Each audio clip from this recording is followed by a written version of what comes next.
Laparoscopy से uterus भी out किया जा सकता है, तो क्या ये पॉसिबल है?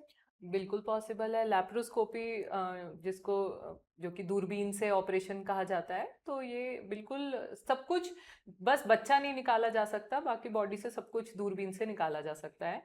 और यूट्रस निकालने के लिए देखिए, पहले क्या होता था कि एक 10 सेंटीमीटर का, 8 सेंटीमीटर का बड़ा चीरा दिया जाता था, जैसे कि सिजेरियन में देते हैं, और उससे यूट्रस निकाला जाता था, जिसको ओपन हिस्टेक्टमी बोला जाता है। ओपन मतलब पेट ओपन किया और यूट्रस निकाल दिया।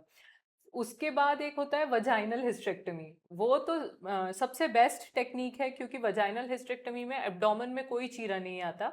Vagina, it is a natural orifice surgery. Natural orifice है वजाइना, हम उसी के थ्रू जाते हैं और आपका यूट्रस वहीं से निकाल देते हैं।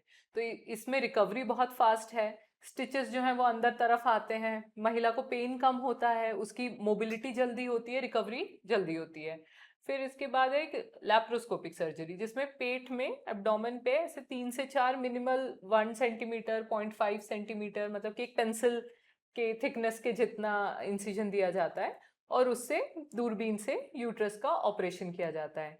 बट कॉमन क्वेश्चन जो मुझसे पेशेंट पूछते हैं, वो ये पूछते हैं कि यूट्रस अगर लैप्रोस्कोपी से निकला है तो कुछ कम निकला होगा, ओपन से निकला है तो बराबर निकला होगा। तो अंदर जो ऑपरेशन का स्टेप्स एंड टेक्निक है, वो सब ओपन और लैप्रोस्कोपी की सेम है।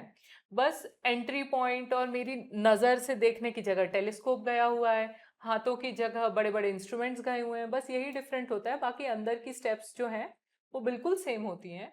और यूट्रस का कुछ ऐसा नहीं रहता कि आधा यूट्रस निकलता है या 1/4 निकलता है, वो पूरा ही यूट्रस जैसा ओपन में होता है वैसे ही निकला जाता है लैप्रोस्कोपी से। तो बस एडवांटेज ये है कि छोटा चीरा होता है तो ब्लीडिंग कम होती है, पेन कम होता है, ब्लड की रिक्वायरमेंट कम होती है, रिकवरी फास्ट होती है, डिस्चार्ज जल्दी होता है।